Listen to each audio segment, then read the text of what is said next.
Hi guys! Welcome to Kote Eskwela. Ito na naman ako magsishare ng bagong 2024 Tivoli Birds Automatic. Guys, mura lang siya. From 998,658 lang. Diba? Mapapaisip ka dahil bibili ka na ng sasakyan na may warranty. Okay? Sana makita nyo to. Tawagan nyo lang po ako sa number na yan para makita nyo ng actual personal. Okay, ikutan na natin.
Sa loob na tayo, pakita ko sa inyo ang odometer niya, 13 kilometers lang. Ayan. 13 kilometers lang yung odometer niya. At ang ganda ng loob niya, guys. Ayan, nakikita nyo, 658,000 from 998,000. 2024 model na 1.6 liter engine, di ba?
Guys, nandito na tayo sa loob. Sa driver side, papakita ko lang ang linis-linis at ang ganda pa. And may RFID po siya. Ayan. And ito guys, Apple CarPlay and Android Auto na tong GLX na to. Ayan, makikita nyo po yan. Linis, maayos. Laga ng owner. Diba? I-check nyo yan guys. Tawagin nyo lang po ako dyan sa number. At baka bibili na kayo ng sasakyan. Eto, may bagong isi-share si Kote Eskwela 2024 na Grand Prime Tivoli. Ang dating presyo niya, 1,228,000. Ngayon, 798. 2024 model to guys ha. Compact SUV, pampamilya. Ayan, isi-share sa inyo to ni Kote Eskwela.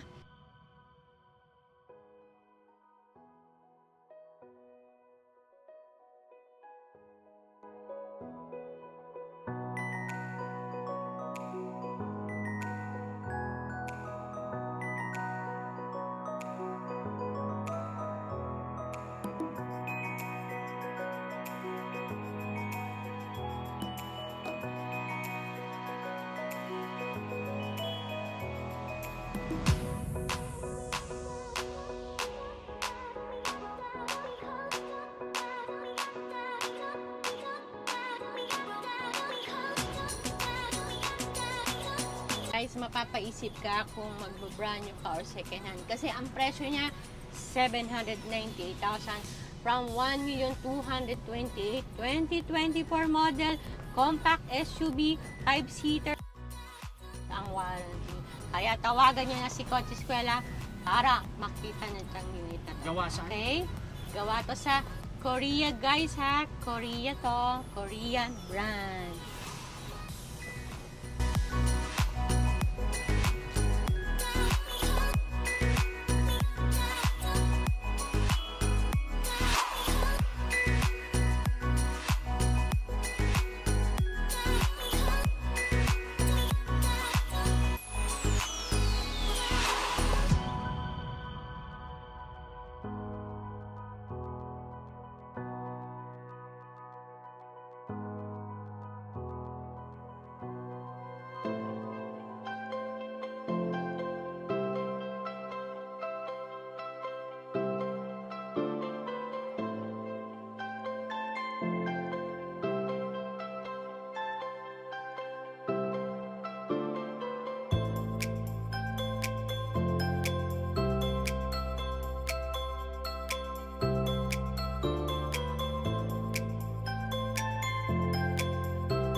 Ako sa loob, makikita nyo, naka-plastic pa. Ayan, o diba?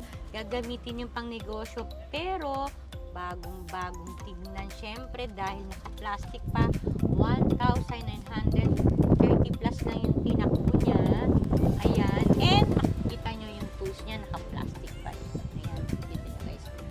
Diba? Pang negosyo nyo to guys, diba? Dual aircon po ito, and then Euro 4 engine na po, diba? Ang negosyo.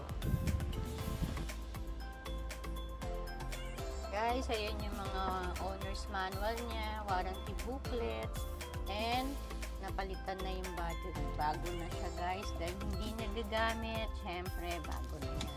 And, andito po yung jack niya, ayan, diba? Ayan. Ito yung makina niya, pakita ko sa inyo, diba? Ayan, parang bago talaga. At yung baterya niya, bago talaga. Dahil pinalitan na, diba? Ayan, oh, binuksan ko yung engine. Ayan po, marinig nyo yung tunog. Diba? Parang bago talaga.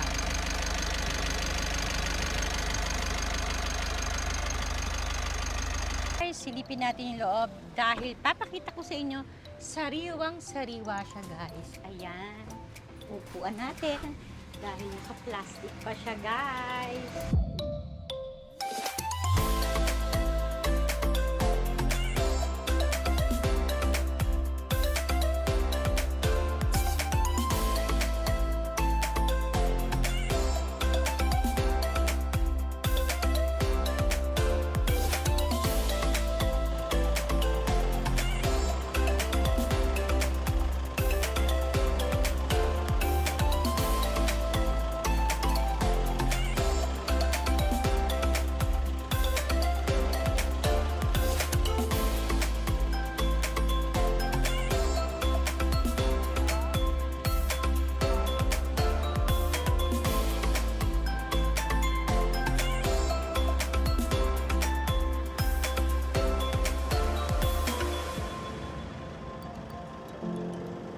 Sinasabi ko sa inyo, V variant model ng Fortuner 2016 V. And pakita ko po sa inyo yung code. Ayan. Matutupi po siya kung may malaki kayong 7 to 8. bagahe. 7 to 8 seater po yan. And ito po yung spare tire niya. Ayan. Makapal pa rin. Check nyo yan guys. Actual, tawagin nyo lang po ako sa number na yan. Overside, papakita ko lang sa inyo yung kilometer reading niya.